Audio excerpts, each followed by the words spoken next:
ئێوارتان باش بەڕێزان. خۆشحاڵم جارێکی تلاڵقێکی نوێی پرۆگرامی ئەودی و سنوور گفتوگۆیەک لەسەر بابەتە گەرمگوڕەکانی ڕۆژەکەین کە پەیوەستە بە دۆخی کورد لە ڕۆژهەڵاتی ناوەڕاست. 22 ساڵ پێش ئێستا هێزەکانی ئەمریکا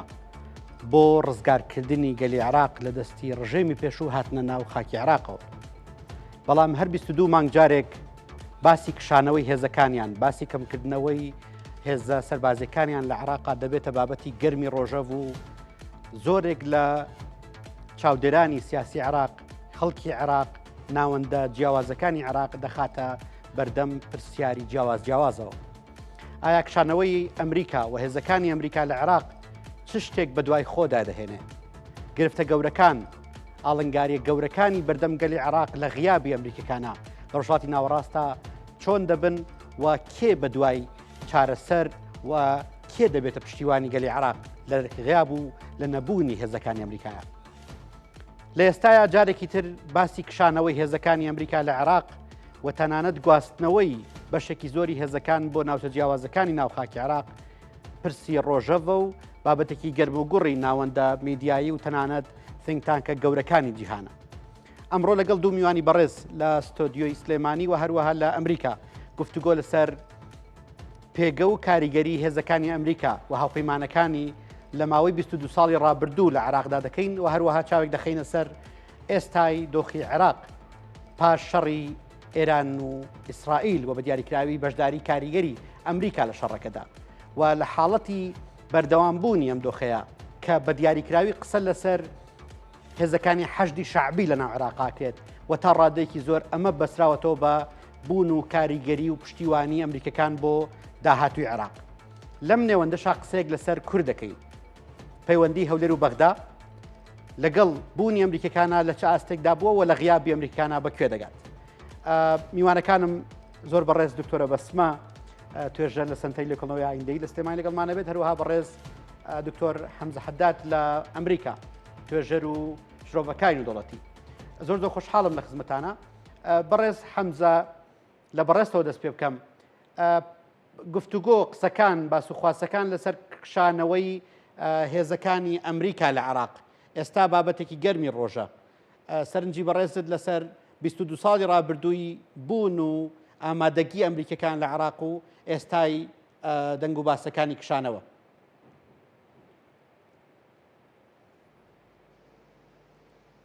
First of all, thank you so much for having me.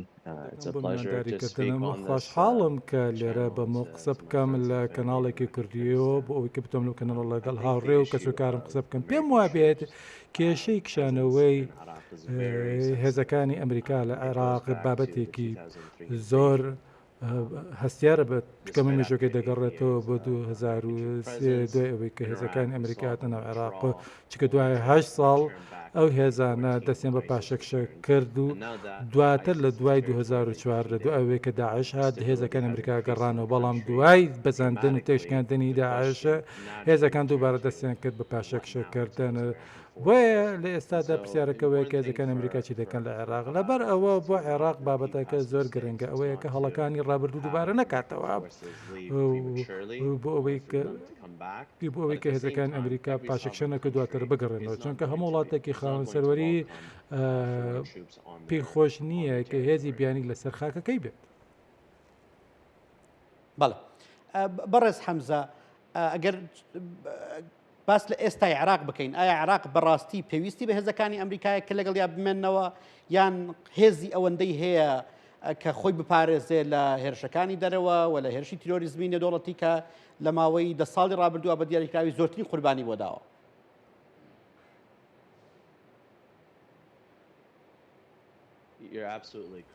قسەکەی تۆ زۆر ڕاستە. ئەمە کێشەیەکە کە لە ئێستادا هەیە، چونکە تەنیا مەسەلەکە تەنیا پەیوەندی بە قەبارەیەکی دیاریکراو لە هێز نییە، بەتایبەتی ئەو هێزەی کە لە عێراق بۆ یارمەتیدانی وڵات بەڕێوەبوونەوەی تیرۆر. کێشەکە ئەوەیە کە ئێمە چیمان هەیە و دەتوانین چی بکەین دوای پاشەشەکردنی هێزەکانی ئەمریکا و بینیمان کە چۆن لە ساڵانی ڕابردوودا ڕێککەوتنێک واژەوە کردرا لەگەڵ هێزەکان ئەمریکادا یاخۆ لە ئەمریکا دەبێت کە هێزەکانی ئەمریکا پاشەکشە بکەن لە بنکە سەربازیەکانیان لە ئەنبارو لە کۆتای ئەم ساڵدات و لە ساڵی داهاتوودا لە کۆی بنکەکانی تر عێراق بکشێنەوە بەداخەوە تاکو ئێستاش باز لەو مشتومڕەت دەکەن کە ئەو هێزانە پێویستە بمێنەوە یان پاشەکشە بکەن لە بۆیە لە ڕاستیدا وەڵامێکی ڕوونمان نییە بۆ ئەو پرسیارە. بەڕێز حەمزە عێراق لە دوومانگی ئایندەیە بەرەوەیەکی تر لە هەڵبژاردنە چارەسوزەکانی خۆی دەڕوات و دەرگای بنکەکانی دەنگدان بەڕووی هاوڵاتیانی عێراقیە دەکرێتەوە 11 نۆڤەمبەر ڕۆژگارێکی نزیکە و ئایا عێراق لە ئێستاە چۆن بتوانێت جۆرێک لە جۆرەکان بتوانێت زەمانەتی هەڵبژاردنێکی سەرکەوتوو بکات بەبێ پشتیوانی هێزەکانی ئەمریکا؟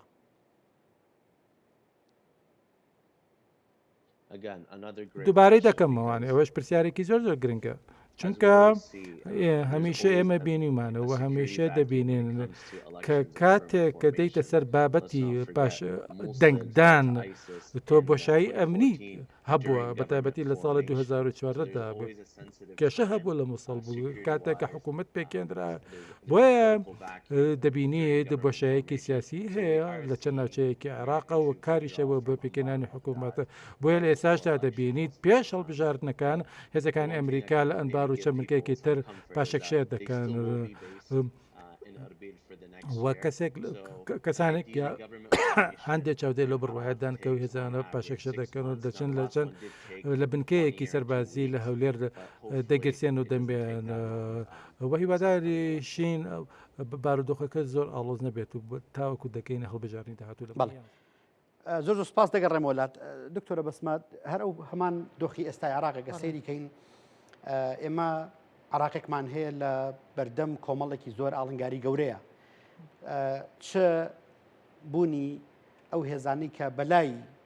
ئەمریکا و هێزن دۆڵتەکانەوە تا ڕادێ بە هێزی نایاسایی داهاندرن لەوانەش هێزەکانی حەشدی شعبی بەڵام عێراق لە دوومانگی داهاتوو بەرە هەڵبژاردن نەڕوات لە ئێستاشا گفتوگۆکان لەسەر کشانەوەی هێزەکانی ئەمریکا تا ڕادێکی زۆر گەرم و گوڕن و بەڕاستیش عێراق هێشتا وەڵامێکی ئەرێنی پێ نییە بەرامبەر بەمە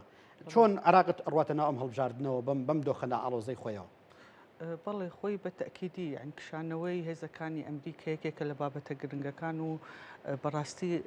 چ لە لای لایەنە سیاسەکان چ لە لای خەڵکیشەوە یعنی مەگەرم لە حەزە بکەین چەندها ساڵە 22 ساڵ زیاترە ئەوان لێرەن هەندێ بابەتی پرسی گرنگ یا مەسەلەن کە ڕوبەڕووی چه هەرێمی کوردستان بۆتەوە چه عێراق بووتەوە هەندێ پرس ئەوان یەکلایان کردوتەوە و هەندێ جار بوونەتە هۆکارێک بۆ ئەوەی هەندێ کێشە چارەسەر بکەن چ لەسەر ئاستی هەرێم چ لەسەر ئاستی عێراقیش مەسەڵەن ئەو کێشانەی کە لە نێوان هەرێم و بەغایە هەیە ئەو کێشانەی لە نێوان پارتە سیاسیەکان هەیە لە هەرێمی کوردستانە لەبەرەوە ئەم کشانەوە خۆی بۆ خۆی نوێیەکی لە ترسێکی دروست کردووە بە تایبەتی لە ناو خەڵکە ئایا ئەمە بێتە هەنگاوێک بۆ ئەوەی داعش بێتە ناو وڵات ینی زەمینە سازی بێ بۆ ئەوەی داعش بە ئاسانتر بێتە ناو خاکی عێراق و هەرێمی کوردستانەوە یعنی ئەمە هەمووی بابەتن ئەکرێ باز بکرێت و لە هەمان کاتشە پرسی هەڵبژاردن یعنی ئەمە یەکێکە لە پرسەکان کە باس ئەکرێ ئایا ئەگەر هێزەکانی ئەمریکا بکشێنەوە ئایا هەڵبژاردن لە کاتی خۆی ئەکرێ چونکە ئێستا تەوەجوهێکە ئەڵێ لەوانەیە نەکرێ ئەگەر بابەتەکە بە تایبەتی ئەو کێشەی کە پەیوەندی بە بابەتی حەشدی شعبیەوە هەیە و یاسای حەشدی شعبی کە لە ئاخر لەحزەیە عێراق کشایەوە و تەشریعی نەکرد بەڵام هەر خۆی بۆ خۆی ئەمە یەکێکە لە مەترسیەکان کە خەڵکەکە وابزانم چاوەڕێن سیرەکەم بزانن چاودێریەکەم بزانن ئەگاتە چی دکتۆرە ئەگەر وەکو پێشتە باسم کرد ینی سەری ئێستای عێراق بکەی کۆمەڵێکی زۆر گرفتی جیاوازی هەیە گرفتی بابەتی نەوت و فرۆشتن و ئەم حاڵتانە گرفتی بودجەی عراقی گرفتی هێزە میلیشایەکان کە تا ڕادێکی زۆر بەلای زۆرێک لە وڵاتانی نێودەوڵەتیەوە هێزی نایاسای نۆمانە بەڵام بە تەنیشتی ئەمەوە بەشداریکردن یان جۆر لە جۆرەکان لەسەر خەدمانەوەی عراق و ئێران بۆ داهاتووی پەیوەندی ئەمریکا و عێراق ینی لە حاڵەتی ئەوەی کە ئێستا زۆرێک لە ناوەندە نێودەوڵەتیەکان باس لە ئەگەری هەڵگیرسانەوەی شەڕی ئیسرائیل و ئێران و بە دیاریکراوی ئەمریکا و ئێرانەکرێن لەم حاڵتەیە عراق بەرەو بۆشایەکی گەورەتر ناڕوات بە تەکیدی یعنی بێ عێراق هەڵوێستی خۆی یەکلایی بکاتەوە ئایا من چه هەڵوێستێکمە بێ یعنی تاکو ئێستا لەم شەڕە ئەخیرە کە ڕوویە بینیمان عێراق تا ڕادەیەک دووڕوویەکی هەبوو یعنی لە لایەکەوە شتێکەوت لە لایەکەوە هەڵوێستی کەی هەبوو بە تایبەتی پارتە سیاسی ئیسلامیەکان کە ئەتوان بڵێم زیاتر وازحتر شیعەکان کە زیاتر هینیان لە لای هەستیان لە لای ئێرانەوە بوو زیاتر لەوەی کە ئەو شەڕێکە لەگەڵ ئیسرائیلە بۆیە ئەمە خۆی بۆ خۆی نوعێک لە دووڕووی دروست کرد بە نسبەت عێراقەوە بۆیە ئەم بابەتە بێ خۆی یەکلایی کاتەوە ئایا طبعاً یەکلایکردنەوە کەش ئەوەیە ئەبێ عێراق حفاظ لەسەر سەرۆری خۆی بکە ئیثباتی ئەوە بکە کە وڵاتێکی بێلایەنە کار بۆ ناوخۆی خۆی ئەکا هەوڵەیە کێشە ناوخۆیەکانی خۆی چارەسەر بکە کۆمەڵێکی زۆر کێشەی لە بەردەستە یان یەکێک لەوانەی کە کۆمەڵێک مادەی دەستوری هەیە تاکو ئێستا یەکلایی نەکراونەتەوە باشتر وایە عێراق کار لەسەر ئەم مادە دەستوریانە بکە کە چەندها ساڵە وڵاتەکە ئەناڵێنێ لەبەرەوەی لە تەبعیاتی ئەم چارەسەر نەکردنەوەی کردووە کە تاکو ئێستا ئەم کێشانە بەردەوامی بێ بۆیە ئەبێ خۆی یەکلایی کاتەوە سەبارەت بەم بابەتەوە بەڕێز حەمزە گەر تۆزە بگەڕێمە دووەوە بۆ 2 مانگی ڕابردوو و تا ڕادەیەک توانم بڵێم لە 6 مانگی ڕابردووە عێراق تا ڕادەیەک توانی هاوسەنگیەک بپارێزێ لە پەیوەندی لەگەڵ ئەمریکا و ئێران و تەنانەت لە شەڕی 12 ڕۆژەی ئیسرائیل و ئێرانە عێراق هاوسەنگێکی باشی پاراست و تا ڕادێکی زۆر هەڵوێستی عێراق بەلای خەڵکی عێراقەوە جێگەی بایەخ بوو ئایا لە ئەگەری کشانەوە یان گەرمبوونی دۆخی کشانەوەی هێزەکانی ئەمریکا لە عێراق عێراق جارێکی تر توانێت ئەم باڵانسە ڕابگرێت ئەم هاوسەنگیە ڕابگرێت و داهاتووی هاوڵاتیانی عێراق ناکەوێتە قەدەرێکی بەترسیدارەوە؟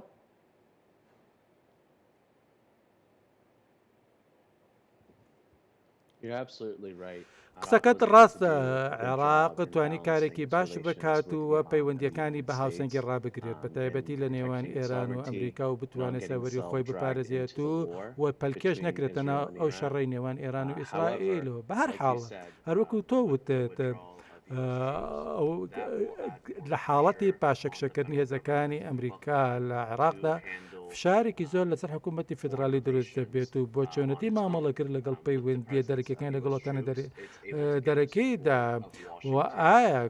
سەرۆکی عێراق دەتوانێت وا بکات کە پشتیوانی ئەمریکا مسۆگەر بکات ئەمەش وا دەکات کە عێراق پەیوەندیە دەرەکیەکانی باشە کۆنتترۆل بکاتە بەڵام ڕەنگە لە پێگێکی بەهێزانە بێت دووبارەی دەکەمەوە ئەمەش وامالە دەکات کە باس لە بارودۆخی نمونەیە بکەر عێراق دەیەوێت هێزێکی خاوەن سەریبەری بێتێت و پەیوەندەیەکی دەرەکی بێلایەنانەی هەبێ لەگەڵ هەموو لایەنەکانداوە بەڵام واقع لەسەر ئەرزی واقع پێم وایە بێت زۆر زۆر لاواسەر بەراورد بە ساڵی 2023 کاتێکە هێزەکانی ئەمریکاتە ناو عێراقەوانەوە و دوای ئەوە هاتنە ناوەی وڵاتانی دەرەوە وڵاتانی دراوسی و بە تایبەتی ئێران کە دەزورداریان کرد لە بارودۆخی ناوخۆی عێراقدا. بەڕێز حەداد لە ساڵی 2014ەوە کە هێرشی داعش تیرۆریزمی داعش بۆ سەر مووسڵ و ناوچەکانی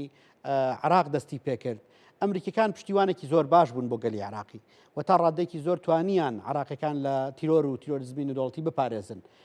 ئەمریکا و هاوپەیمانەکانی ئێستا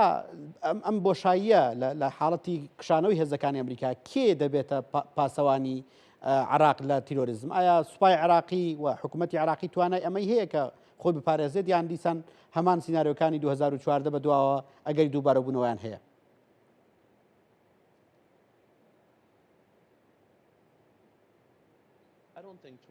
پێم وانییە ساڵی 2014 جارێکی تو دووبارە بێتەوە چونکە بارودۆخ تەواو جیاوازە لە ئێستادا بە تایبەتی لەسەر ئاستی ناوخۆی هێزەکانی عێراق خاوەن توانایەکی باشتریان هەیە بۆ یەکەم مامەڵە بکەن لەگەڵ ئەو کێشانەوە چونکە تۆ چەندین هێزی ئەمنی عێراقت هەیە کە جیاوازێن حەشی شعبی هێز ئەمریکان و هێزی پێشمەرگە و سوپای عێراقی واربا چەند لایەنێکی تریش هەوە چەند بەشێکی تریشانە کە جیاوازن کەویش بریتە لەو گۆڕانەی کە لە مێنتاڵەتی یاخۆ لە بیرکردنەوەی عێراقیدا ڕێی داوە چونکە پێم وایە بێت عێراقیەکان لەو بڕوایەدان کە نابێت و ناتوانن جارێکتر هەڵەکانی دوای ساڵ 2023 دووبارە بکەنەوە لەبەرەوە پێم وان نییە کە ئەوە خۆی لە خۆی دەبێتە کێشەیەکە بەهەرحاڵ ئێمە بینیمان کە ڕێژێم لە دیسەمبەری 2024 لە سووریا گۆڕاو کە وای کرد نەسەقامگیری دروست بێ لە وڵاتەکەتەوە ئەوەش وای کرد کە بۆشایی ئەمنی دروست بێت کۆمەڵێک پرسیاری زۆر لە ئارادا هەیە بەڵام لەسەر ئاسی ناوخۆی پێم وانە کە هەڵەکان و یاسینەروی ساڵی 2014 جارێکتی دووبارە بێتەوە. زۆر باشە بەڕێز حەدات لە حاڵەتی دووبارەیەکەم لە حاڵی کشانەوەی هێزەکانی ئەمریکا لە عراق ئایا ئەگەری هاتنە ناوەوەی هیچ هێزێکی تری نەدوڵەتی هەیە بۆ ناوخاکی عراق بۆ نمونە چاینا ئێستا وەکو هەیە پاوەرێکی سەرەکی وەکو هێزێکی کاریگەری ئابووری و تەنانەت تەکنۆلۆژی لە ڕۆژهەڵاتی ناوەڕاستە بوونی خۆی خەریکە ئەسەلمێنێت ئایا ئەگەری هەیە کە نەمانی هێزەکانی ئەمریکا لە عراق ئەم دەرگایە فراوانتر بکاتەوە بۆی کە چایناوە هاوپەیمانەکانی بە فراوانتر بێن ناوخاکی عراقەوە؟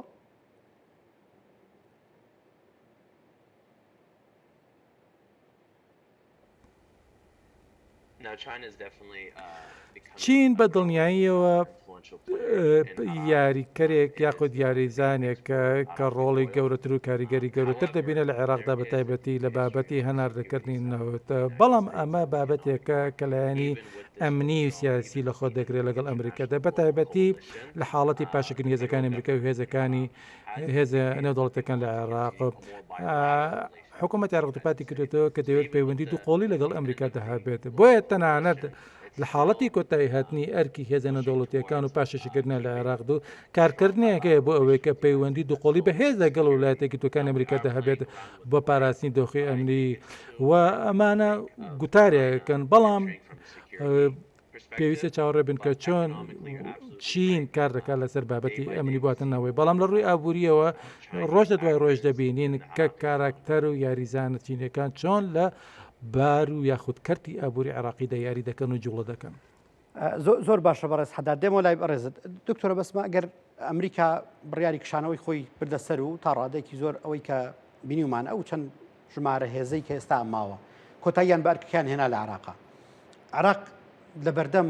هێزە نەودەوڵەتەکانی ترا چۆن خۆی پارێزێت دەرگاکاتەوە بۆیان یان سیناریۆکان بۆ نمونە سیناریۆی زۆر جیاواز هەیە ئێستا لە دوێنێەوە ئەمریکا پێی وایە کۆمەڵی وڵاتە گەورەکانی دنیا پیلانگەڕی بدژی ئەوە ئەگەڕن و تەنانەت لە کۆنگرە گەورەکەی چین و تەنانەت لە ساڵیادی دامەزرانی حکوومەتی چینە ئەمریکا بە دیاریکراوی باز لە چەند وڵاتێک کاکە دژی ئەمریکا خەریکی پیلانگەڕین ئایا لە حاڵتی کشانەوەی ئەمریکا لە عراق وەکویەکێک لە بنکەسەرەکان لە ڕۆژهەڵاتی ناوەڕاستە دیسان ئەم بۆشایە گەورەتر نابێتەوە ململانی وڵاتەکان لە عراق فراوانتر نابن؟ بەڵێ ئەوە بەڕاستی ئەگەر ئێمە بیری لێ بکەینەوە بەم شێوازە بێ دایمەن ئێمە بیر لەوە بکەینەوە بێ دایمەن هێزێک هەبێ لە عێراقا ئێمە بۆ سیناریۆکە بە شێوازێکی کە سەیری نەکەین بۆ نمونە هێزی پێشمەرگە هەیە هێزی سەربازی عێراقی هەیە هێزەکانی سەربازی عێراقی هەیە کە تا ڕادەیەک لە شەڕی داعشە ئەزمونیەکیان پیا کردووە بۆ ئێمە بیر لەوە نەکەینەوە ئەم هێزە کە تا ڕادەیەک ئەزمونێکی باشی هەیە کار لەسەر ئەوە بکەن بۆ ئەوەی ئەم هێزە یەک بگرن بە تایبەتی کێشەی پێشمەرگەکە تاکو ئێستا یەکلایی نەبووتە بەشێک لە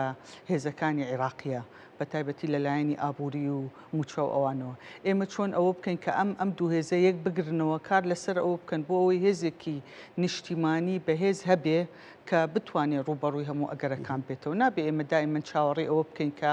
لەبەرەوەی فەراغێک دروست بۆ هێزێک ڕۆشتووە احتیمالێتی ئەوەیە هێزێکی کە بێتەوە بەڵکو ئەبێ عێراق زیاتر بە شێوازێکی کە بیر لە بابەتەکە بکاتەوە کە سیناریۆکە بەڕای من سیناریۆ نزیکەکە ئەوەیە کە من کار لەسەر ئەو هێزە بکەم کە من هەمە گەشەی پێ بکەم ڕاهێنانی پێ بکەم بۆ ئەوەی بتوانێ ڕۆڵی خۆی ببینێ لە وڵاتە. بەڵێ دکتۆرە پێت وایە ئێستاش عراق توانایی ئەوەی هەیە کە قەنەعەت بە ئەمریکان بکات بمێننەوە یعنی هیچ کارتێکی بەدەستەوە هەیە بەرامبەر بەوە بۆ نمونە ئەمریکا ئێستا باز لاکردنەوەی هەڵوێستی عراقیەکانەکە بەرامبەر بە ئێران و تەنانەت ئەوەی کە ئەو ترێت کۆتایی هێنان بە حەشدی شعبی و هەڵوەشانەوەی یاساکەیان بەڵام تا ئێستا هیچ جوڵێکی وانە لە ناو پەرلەمانی عراق و لە ناو عراقیانە هیچ کارتێک هەیە کە عراقیان بتوانن دەستی بۆ بەرن بۆی کە ئەمریکەکان بهێڵنەوە لە ناوچەکەیە؟ والله بە تەسەوڕی من هەر کارتی داعش لەوانەیە بەهێزکردنی کارت بێ کە ئەتوانی عێراق بەکاری بێنێ ترسی ئەوەی کە دیسانەوە بێنە ناو وڵاتەکەەوە بە تایبەتی لەو شوێنانەی کە کێشەیە بۆ نمونە نینەوایە ئەمبارە کە احتیممالی ئەوە هەیە کە دیالێ شتێکێکە لەو شوێنانەی کە تا ڕادەیەک احتیممالی ئەوەی هەیە کە حالیە نەروجودیان هەیە ینی کەم چ زۆر هەندێک چالاکیان هەیە چالاکی ئەتوانین بڵێن تیرۆریستیان هەیە لەم شوێنانە لەوانەیە ئەو کارتە بەکار بێنێ وەکو کارتێکی بەهێز بۆ وا بکەمانەوەی هێزەکانی ئەمریکا تا یعنی تا ماوەیەکی درێژی کەنەوە ینی بە شێوازێکی موقت. زۆر باشە. بەڕێز حەمزە لای بەڕێز گەر قسە لەسەر ئەوە بکەم کە عراق ئێستا کارتە بەهێزەکانی چین بۆ ئەوی کە وا بکات ئەمریکان لەگەڵ یا بمێننەوە بەلانی کەمەوە ئەگەر هێزە سەربازەکانی شکشانەوە بەڵام پشتیوانیە کاریگەری و دەوڵەتەکەی ئەمریکا بۆ عراق بەردەوامی هەبێت چونکە جەناب دەزانی تا ئێستش هێزەکانی داعش بوونیان هەیە یەکەی جیاوازیان هەیە خانەکانی داعش بە بەردەوامی لە بەشێک لە خاکی عراقا چالاکی جیاوازیان هەیە عراقیەکان چی بکەن بۆی کە ئەم پشتیوانی ئەمریکا لەدەست نەدەن؟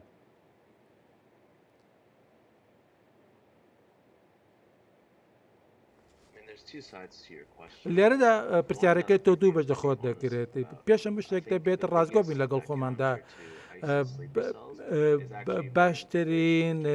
کارێک بکرە بڕبڕەوەنەی شانە نووسەکانی داعش برێتیە لە ئاوێتەبوون و تێکەڵبوون و یەکگرتنی هێزەمەکانی عراق هێزەکانی پێشمەرگە بە تایبەتی لە ناوچە جێناکۆکەکان ئەمە لە ڕاستیدا پێویستمان بۆ حاڵتێک و پێویست بە هێزێکی بیانی سەرۆکێکی بیانی نییە کە بێتنەوە بەشی دومی پرسیارەکەت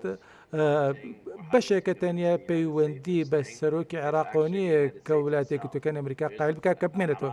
پەیوەندی بە وڵاتە یەکگرتووەکانی ئەمریکاوە هەیە کە بمێنێتەوە یانە زۆرێک لە داڕێژەرانی سیاسەتی ئەمریکا و هەروەها بەرپرسانی ئەمریکا بێزار و ماندوو بوون لە تەرخانکردن و خەرجکردنی کات و پارەیەکی زۆر لە عێراقدا چونکە هەموو جارێک کە بینیمانە هەوڵێک هەبوو بێت بە پاشەشەکردین بۆ پاشەشەکردنی هێزەکانی ئەمریکا لە عێراق بینیمانە هەڵدراوە کە هێزەکانی ئەمریکا بمێنێنەوە بهێڵرێنەوە لە عێراق بۆیە زۆرێک لە پەرپرسانی ئەمریکا بێتاقەت بوون ینی بێزار بوون دایانەوێت عێراقیەکان ڕازگا بوون لەگەڵ خۆیان و لەگەڵ ئەواندا بۆ ئەوەی کە بزانن کە بەدڵنیای دایانە بمێنەوە یان نا. بەڵێ بەڕێز حەداد ئەوەدەی کە چاودێری دۆخی عراق بەلای ئەمریکیەکانەوەکرێن یان چاوێکە خینە سەر گەلی ئەمریکا بەرامبەر بە هەڵوێستەکانی حکوومەت بۆ کشانەوە و کۆتایی پێهێنانی ئەرکەکانی لە عراقا تا ڕادەیەک خەریکە بڵێم دڵخۆشیەک هەیە بۆ ئەمە خەڵکی ئەمریکا و گەلی ئەمریکا دڵخۆشن بەوەی کە ئیتر جارێکی تر ئەو پارە زۆریان کە لە ناوچەکە سەرفەکرێ ئەو توانە زۆریان و تەنانەت ژمارێکی زۆر لە سەربازەکانیان کە لە عراقا گیانیان بەخت کردووە ڕەنگە تا ڕادێک ئەمە کۆتایی پێبێت ئەمە جۆرێک جۆرەکان دڵخۆشی لێکەوتوێتەوە بەڵام ئایا بۆ ناوەندە شرۆڤەکان ناوەندە سیاسەکان و سینگتانکانی ئەمریکا ئەم قسەی هەر ڕاستە ئەوانیش پێیان وایە کە کۆتایی هێنان بە ئەرکی ئەمریکەکان لە خاکی عراقا لە بەرژەوەندی گەلی ئەمریکایە؟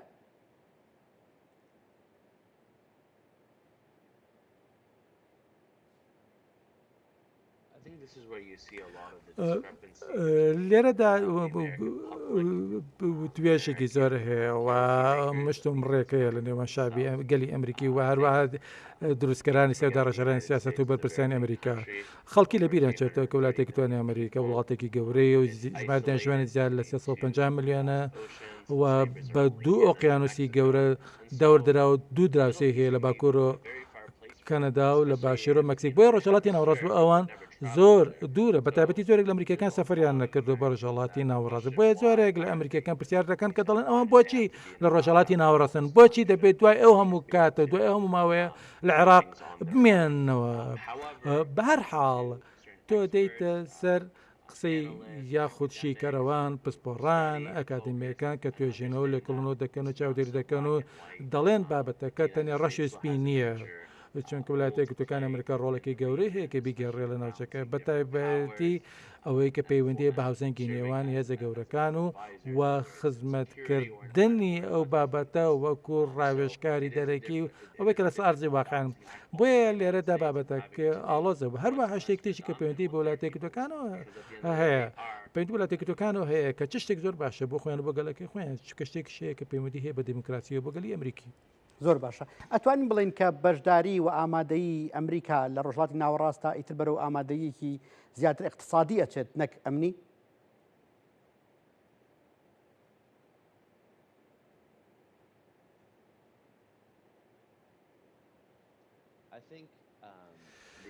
پێم وا بێت لایەنی ئابووری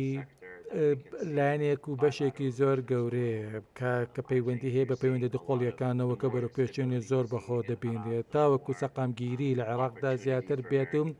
هەلی زیاتر بۆ کۆمپانیا ئەمریکیەکان زیاتر دەبێت کە بێنەوە بەرهێنان بکەن بۆ ئەوەی کە کار بکەن بۆ پێشقوزی پەرەپێتانی کەرتی تایبەت چونکە کەرتی گەشتی لە عێراقدا هێشتا کەرتێکە کە زۆرترین کارمەند و کرێکار یا فەرمانبەر لە خۆت دەگرێت لەگەڵ هاوبەشی و بەشداریەکی ئابووری گەورە لەگەڵ ئەمریکادا بۆیە پێم وابێت کەرتی تایبەت لەو بارەدایە لە ڕۆ دەکرێت ڕۆڵێکی گەورەی هەبێت و بگێڕێت. زۆر باشە بەڕێز حدا دەزانم کە وابزانم چاپێکوتنی تر دەبێت لە کۆنفرانسەکە پێم وایە کاتەکەمان زۆر لەگەڵ جەناب ناتوانین درێژ بکەین بۆیە کۆتا پرسیار بۆ بەڕێزت لە غیابی ئەمریکەکانە عراق توانای ئەوە هێن ناوماڵی خۆی بەهێزکاتەوە پەیوەندەکان لەگەڵ هەرێمی کوردستان باشتر ڕێک بخات و پەیوەندی هەولێر و بەغدا ئێستا تا ڕادێکی زۆر توان بڵێن پەیوەندێکی زۆر باش نییە بۆیە ئایا کاتی ئەوە نییە کە عراقیان بیر لە بەهێزکردنی ناوماڵی خۆیان بکەنەوە؟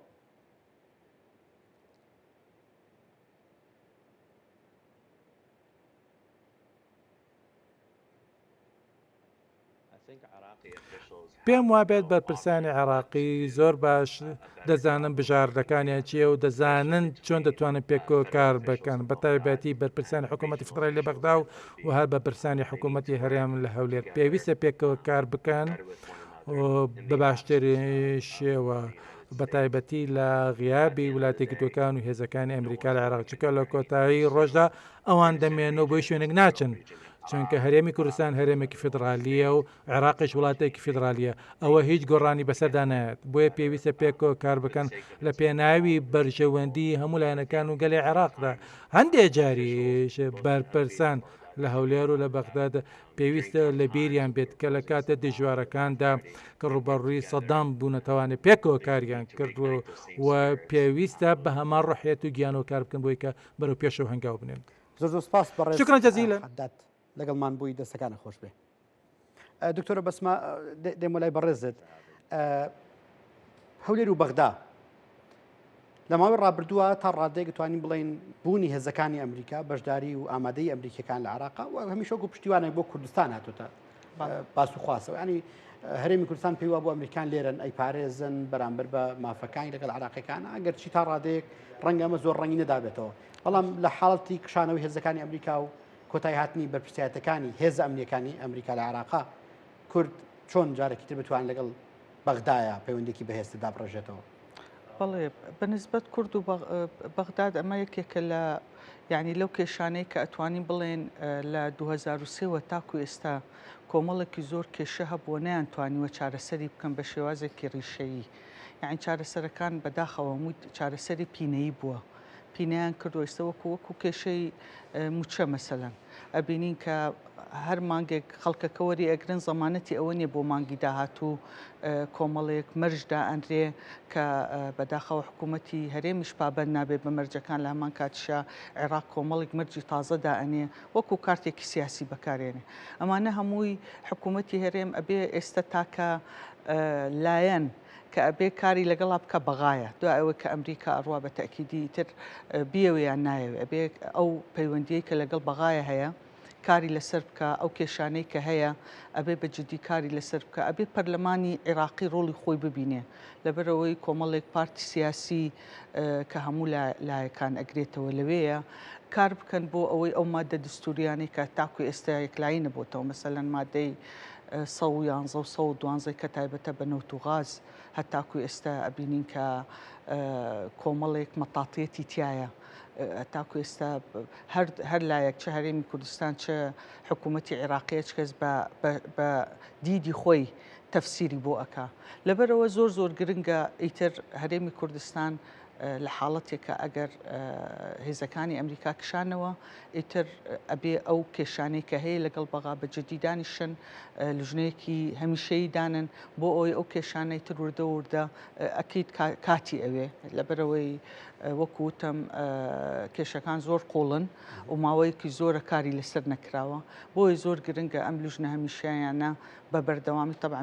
بە ئشرافی پەرلەمانەوە کار بکەن بۆ ئەوەی وردە ئەم کێشانە چارەسەر بکەن. خۆی خەڵکی کوردستان تقریبا ئەتوان بڵێم ئەزمونێکی زۆر باشی لە پەیوەندی لەگەڵ بەغایان نییە بۆ مانایی کە حکوومەت هێرێمی کوردستان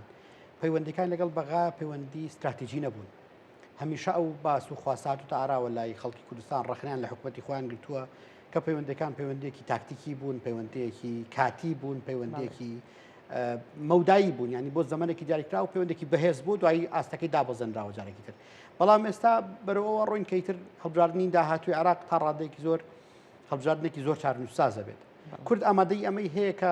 بەباشی بڕاتە ناو هەڵبژاردنەوە و بەلانی کەمەوە ببێتە داکارێکی جددیتر بۆ مافی خەڵکی کوردستان کە هێزە سیاسەکان کاتێک نوێنەکانیان لە پەرلەمانی عراقەوە خۆ جەنابەت بە وردی باستەوە کرد کە لیژنەکانە بە ئەکتیڤ بکرێن بە دوای هەموو ئەو مادانەی کە ماونەتەوە تا ئەسل ناو دەستوری عراقیات جێبەجێ نەکراون چونکە زۆرترین گرفتی ڕۆژانەی دێناراوە هەر بۆ نمونە لە چەند دوو هەفتەی ڕابردووترەوە بابەتی خوێندنی کوردی لە ناوچەکانی دەرەوەی هەرێمی کوردستان ناوچە کوردەکانی دەرەوەی هەرێمی کوردستان هاتە عراوە کە خوێندکارانی زانکۆ بۆیان نییە بە زمانی کوردی وەڵامی تاکنەوەکان بن ئەمە تقریبا وروژاندنی زۆر بابەتە کە ڕەنگە داهاتووە جارێکی ساڵداتەوە دکتۆر هەڵبژاردننی داهاتوو زەمانەتی ئەوە ئەکات کە تا ڕادەی کورد بە بەهێزی بڕاتەوە بەغدا بەتەکیدی ئەگەر ئەو پارتە سیاسانی کە بەشدار پارتە سیاسی کوردەکان ئەوەی کە بەشدارن لە هەڵبژاردن ئەگەر یەک هەڵوێز بن یەکگرتوو بن بەرامبەر بە پرسی نەتەوەی کە ڕوبەڕوویان ئەبێتەوە بەتەکیدی تەسەوڕەکەم بتوانن سوقلێکیان هەبێ و بتوانن کاریگەریان هەبێ لە چارەنووسی هەندێ مەسالی کە تاکو ئێستا ماوەتەوە لەبەرەوە ئەم یەکگرتنە زۆر گرنگە ئێمە لە هەرێمی کوردستان لەوانەیە ناکۆکیە بێ لە ناوی پارتە سیاسەکان بەڵام بنسبەت عێراقەوە پەرلەمانی عێراقەوە ئەبێ هەمویان یەک هەڵوێز بن بینیمانە یعنی ئێمە لە مێژووە گەر سیرمان کردووە هەچ کاتێک هێزە کوردیەکان کە یەک هەڵوێز بوون بە بەهێز چوونەتە بەغا لە هەندێک پرسا یەکدەنگ بوون سەرکەوتنیان بەدەستهێنەوە لە هەمان کاتشە ئەگەر بینیمانە تەکەتولاتیان کردووە لە ژێربەژێر هەندێک ئیتفاقیاتیان کردووە سەبارەت بە هەر بابەتێک شکستیان هێناوە لەبەرەوە ئەگەر بەو نیەتە بشنە هەڵبژاردنەوە بەو نەفەسە بچنە هەڵبژاردنەوە بەتەکیدی ئەتوان کاریگەریان هەبێ لە پرسە داهاتوەکانی عێراق بەتایبەتی وەکوتم ئەم هەموو کێشە چارەسەر نەکراوە کە تاکو ئێستا ماوە بۆی کاری لەسەر بکەن دکتۆرە قسێکی باشت کرد پێشتر وتت تقریبا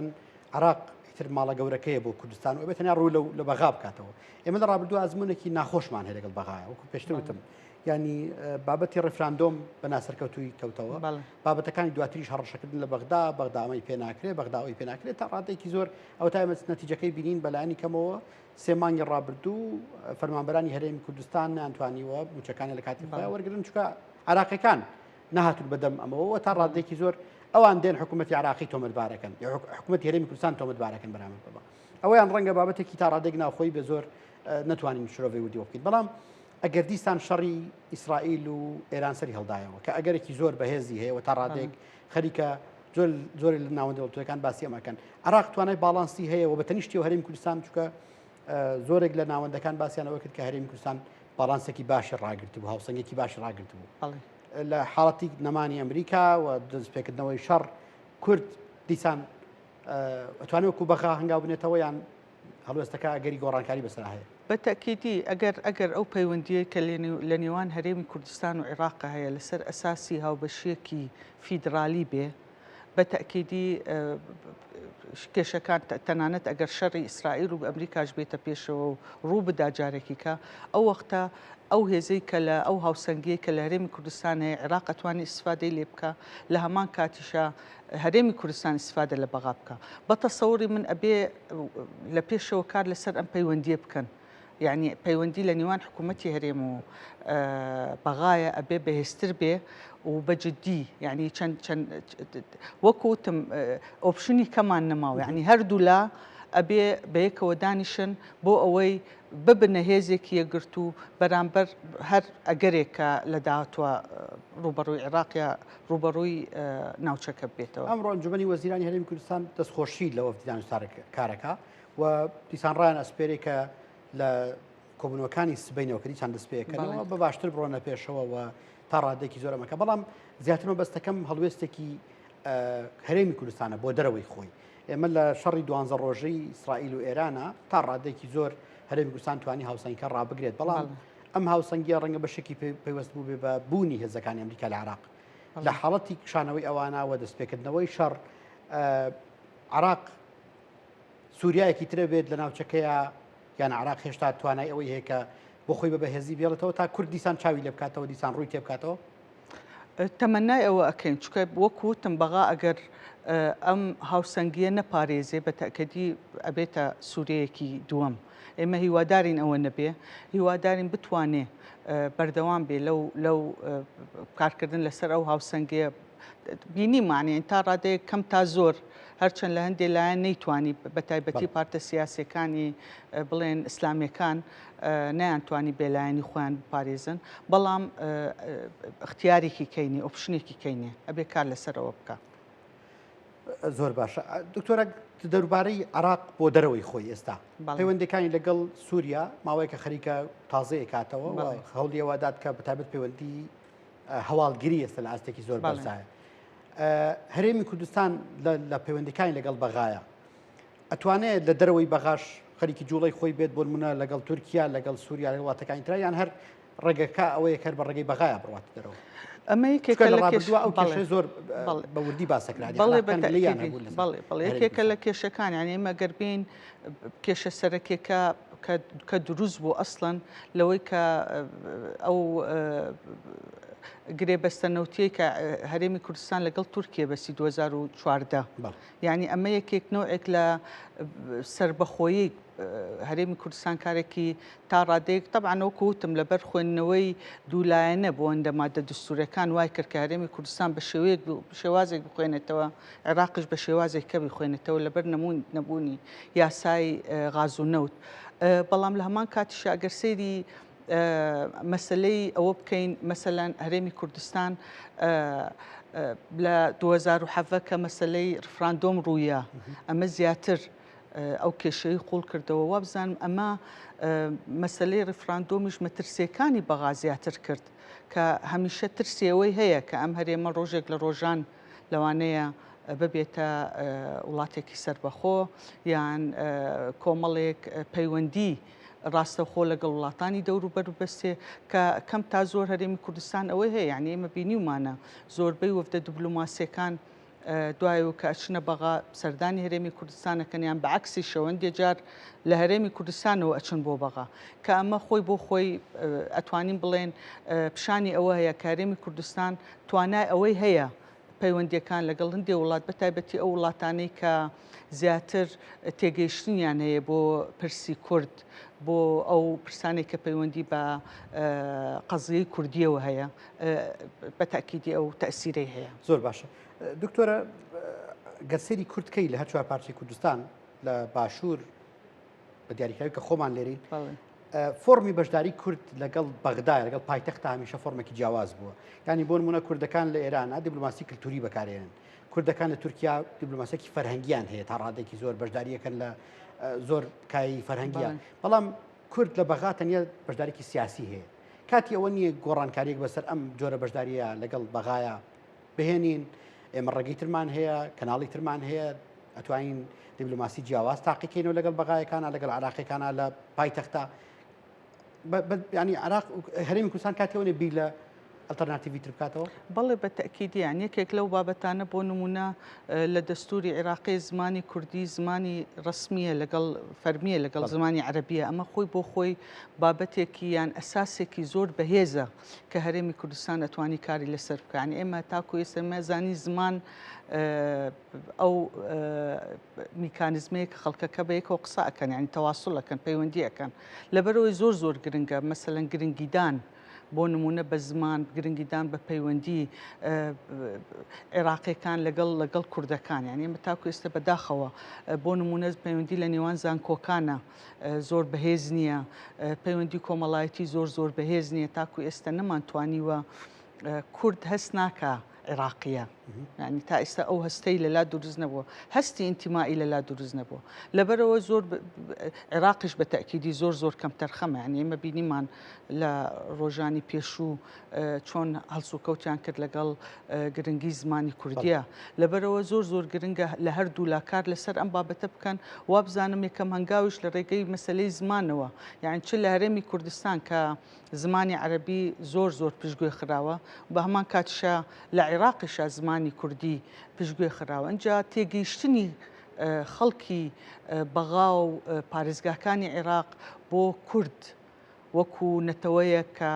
فەرهەنگی خۆی هەیە زمانی خۆی هەیە تایبەتمەندی خۆی هەیە هەتاکو ئێستا عێراق بەو شێوازە لەگەڵ هەرێمی کوردستان هەڵسوکەوتی نەکردووە کە ئەم هەرێمە ڕاستە هەرێمە بەشێکە لە عێراق بەڵام تایبەتمەندی خۆی هەیە لە هەموو لایەکە و تایبەت مێژووی جیاوازە خەڵکەکەی جیاوازن فەرهەنگی جیاوازە زمانی جیاوازە هەموو شتێکی جیاوازە لەگەڵ پارێزگاکانی کە ئەم تایبەتمەندیە ئەگەر عێراق نەیپارێزێ بە تەکیدی پەیوەندیەکان تێکەچێت لە هەمان کات شەهرێمی کوردستان شێوازی ڕوانگەی بۆ پەیوەندی لەگەڵ عێراق ئەبێ سەیرەوە بکە کە ئێمە وڵاتێکی فیدرالین بەشێکن لە عێراق ینی ئەبێ ئەوە بزانێ نابێ هەندێک جار کە ئەبینی هەندێک جار هەرێمی کوردستانیش تا ڕادەیەک بە نەفەسی ئەوە کارەکە کە وڵاتێکی سەربەخۆیە لەبەرەوە هەردوو لا ئەبێ کار لەسەر ئەم دوو بابەتە بکەن بۆ ئەوە بتوانن پەیوەندیەکان وردە ببەنە ئاستێک کە بەرەو چارەسەری ئەو کێشانە بکەن کە وەکوتم چەندها ساڵە ماوەتەوە تاکو ئێستا نەیانتوانیوە چارەسەری بکەن زۆر باشە دکتۆر لە ڕابردووە کە سەیرەکەی ینی هەندێک تەنانەت کوردەکان بۆ خۆشمان زۆر جاو گلەیە دێتە ئارا وڵا کورد لە پارچەکانی تر کە هێشتا خاوەنی هەرێمێکی ئۆتۆنۆمی نیە هەرێمێکی خۆبەڕێوەبری نییە بەڵام لەوێ بابەتە کللتوریەکان بەهێزترن لەوێ دیبلۆماسی کللتوری بەهێزترە بەڵام بەرامبەر بە عێراق هەمیشە ئەمە کەناڵی سیاسیمان هەڵبژاردووە کەناڵی پەرلەمانی کەناڵی وەزارەت و سەرۆکاتی کۆمار و ئەمانە کە تا ڕادەیەکی زۆر ڕەنگی داوەتەوە لە ڕابردووی هەرێمی کوردستان ئەوە تا ڕادەیە توانم بڵێم زەمانەتی زۆر هەنگاوی باش کراوە بەڵام لە حاڵەتی کشانەوەی ئەمریکا و بەهێزبوونی ئێران جارێکی تر لە عێراقا کورد کامەیە کەناڵە بەهێزەکەی کە بتوان لەگەڵ بەغایە مامەڵە بکاتەوە یعنی لە حاڵەتێک ئەگەر ئێران بەهێز بوویەوە ئەمریکیەکان لێرە نەمان بەدڵنیاییەوە خۆ ئێمە ئێرانێکی بەهێزمان هێل ناو خاکی عێراقەوە تا ڕادێکی زۆر نەک هەردەستێ وەردان بەڵام پشتیوانێکی سەرسەختی حکوومەتی عێراقی بۆ لە ڕابردووە و تەنانەت دامەزراندنی هێزەکانی حەشدی شعبی جۆرەکان باس لەوە کرێکەمە لەو کەناڵەوە بوو کورد چۆن مامە لەگەڵ بەغایە بکاتەوە کە بەغایەک بە پشتیوانێکی ئێرانەوە دێتە داهاتی خۆیەوە بەڵێ ئێمە بینیمان یعنی ئێمە دوای 2003